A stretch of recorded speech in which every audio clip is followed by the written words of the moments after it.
Donnie and Dolly. The team is supported by ableauctions.ca. Closing your business? We can help.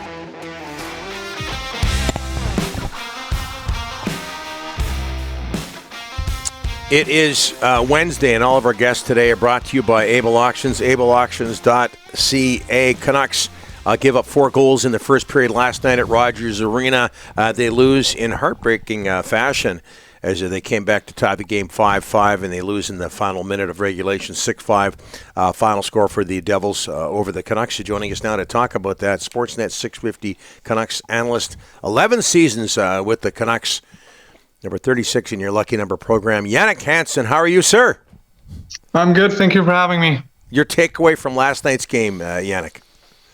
A little bit like this season, some good, some bad, and then some ugly ones. I mean, it's never good going down 4-1 early in a game, but again, you sat with that feeling that they could come back. They had opportunities. They stuck with it, and they found a way to tie the game, which is always good. The fact you can't keep it and getting into overtime is a heartbreaker, like you said. But at least they found a way to get back into the game after a lot of people would have probably written them off.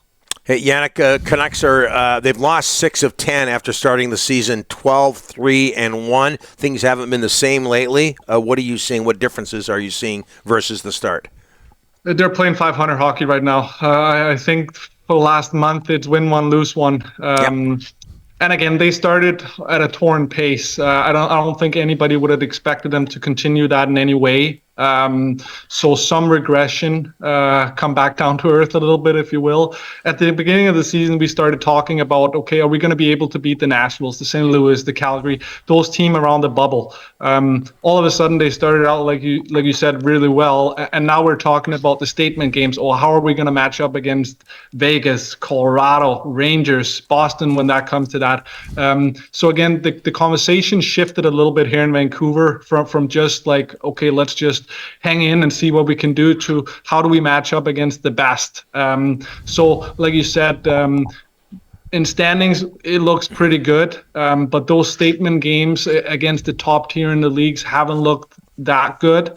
That being said, it's still early. They're in a tough part of the season right now too.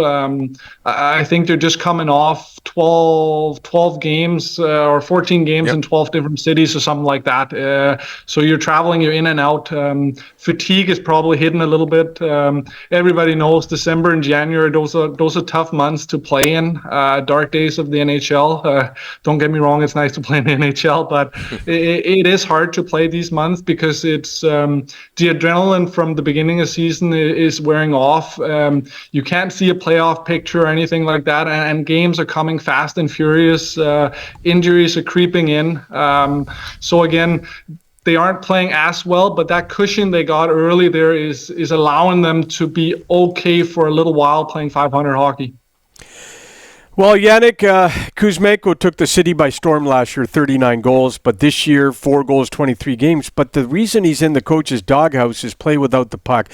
What does he have to do to get out of that doghouse, the coach's doghouse, Jannik? Yeah, you got to be able to defend. I heard so many coaches talk about that. It's okay to take chances and cost a little bit in the defensive zone if you're scoring 40 goals. But he's not doing that right now, so his leash is a lot shorter. That line with him and Petey aren't as dominant, as good as they were last year and in the beginning of the season. And then when you start having these miscues in your own end where you're missing assignments, coverage, and puck end up in the back of your net and you're starting to lose points, then you end up in that doghouse really, really fast. Kuzmenko is very skilled. So he's got to be able to play with that puck, make plays, and do those things, but he's got to find that nice line of not stepping over and hurting the team too much when things aren't going well for him. Every night it seems like he has opportunities. Last night as well, he has a chance to put it in the back of the net. It seems like he's a little bit hesitant, wants the perfect play, maybe set it up for somebody who can score for him. We all know that feeling that when puck aren't going in for you, it seems like you need an open net, empty cage in order to get it. So you're stressing it a little bit, looking for that perfect play instead of just putting it on the net. That being said, last year his shooting percentage was through the roof, and that obviously couldn't continue. So some regression again was in order. But again, I don't think we would expect him to sit at 3 goals here 20-some games into the season. Yannick, Myers last night, the giveaway to Jack Hughes, and then bang in the back of the net. They're not in a position to healthy scratch him right now, Yannick, because Soucy's out, and their 7th defenseman is Friedman, and they don't want to put him in for him. Are you surprised that you're seeing these mistakes from Myers every night? We've seen him for too long.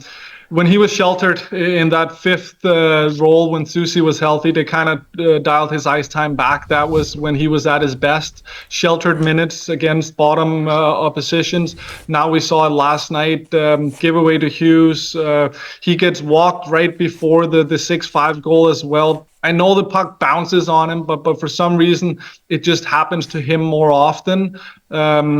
And again, a lot of the times when Vancouver are scored on and you see them skate back to their bench, he's on the ice or involved in some way. And I get it, he's a defenseman, so you are in that position. But it's definitely not good when you're hurting your team. And they had found a good spot on for him there in the 3rd pairing. But Soucy goes down and he gets thrust right back into a top 4 role with probably too many minutes than he can handle at this point.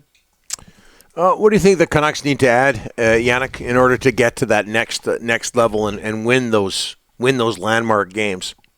Yeah, it's still like that. They're still thin on D. When before Soucy went down, we were a 5 defenseman team.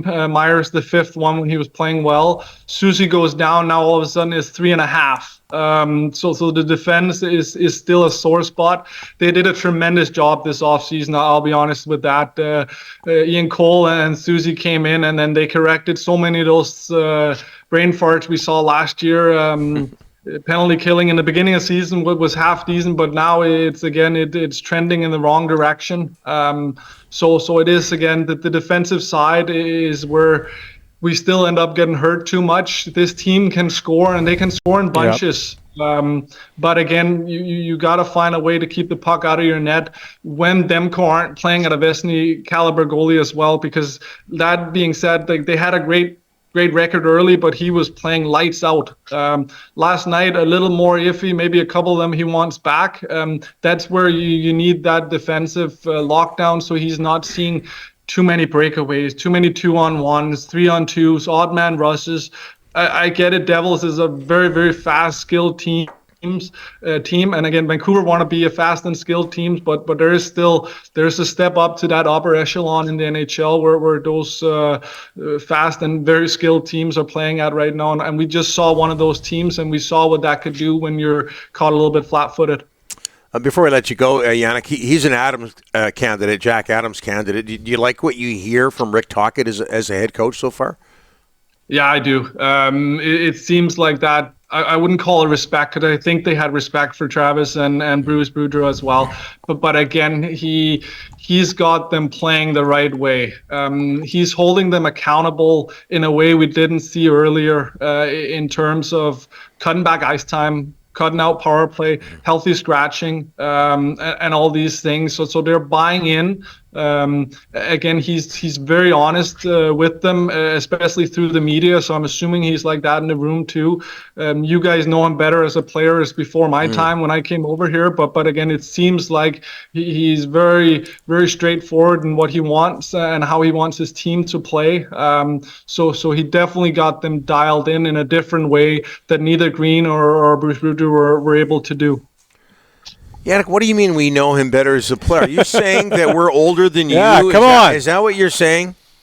I think everything before early 2000s, it's on hockey cards for me. No NHL games were viewed back home, so my knowledge before that is very, very limited in terms of older players, how they played, style, looked, and even the game to some extent. Obviously, I see some highlights here and there, but like I said, it was so far from anything I was accustomed to back home, so that's why that reference. Okay, we'll excuse you. Yeah. I'd love to get you back on. Jannik, thanks so much for this. Appreciate it. All the best. And Merry Christmas. My pleasure. Take care, guys. You bet. Yeah.